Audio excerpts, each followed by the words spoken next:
আমি Sivasagar institute of nursing and health care মেনেজমেণ্টৰ পৰা আহিছোঁ পিকনিকৰ কাৰণে।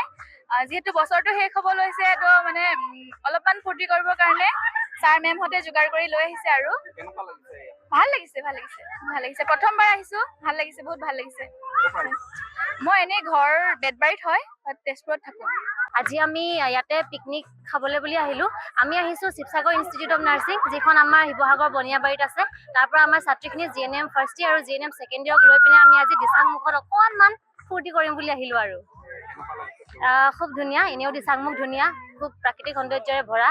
আমাৰ দিচাং নৈখন এইফালে আৰু আপোনালোকে জানে যিহেতু ধুনীয়া জেগা, আপোনালোক সকলোৱে আহিব কেতিয়াবা। আজি আমাৰ খানাটোত আচলতে গাহৰি, আমাৰতো জানে শিৱসাগৰ মানুহ আৰু যিখিনি আমাৰ আহোম বা মানে যিখিনি আছে সেইখিনি একদম গাহৰি খুব বেছি প্ৰিয়, গতিকে গাহৰি লৈ আহিছোঁ আৰু লগতে ব্ৰইলাৰো অলপ অনা হৈছে বাৰু। গাহৰি ব্ৰইলাৰ তেনেকৈ কৰি খাম আৰু আজি আমি বছৰটোৰ শেষৰটো মাহ যিহেতু, গতিকে আমি ভাবিছোঁ অকণমান আজি দিনটোত অকণমান ফূৰ্তি ফাৰ্তা কৰি আৰু পাৰ কৰোঁ আৰু। হয়, আপোনালোকৰ চেনেলৰ জৰিয়তে সমূহ অসমবাসী ৰাইজলৈ মই ইংৰাজী নৱবৰ্ষ 2025 বৰ্ষৰ শুভেচ্ছা জনাইছোঁ। অভিনয় কৰাৰ হেঁপাহ আপুনিও পঢ়ি ৰাখিছে নেকি? আপোনাৰ অভিনয় কৰাৰ অভিজ্ঞতা নাই? কোনো কথা নাই, আপোনাৰ বাবে আহিছে সোণালী সুযোগ।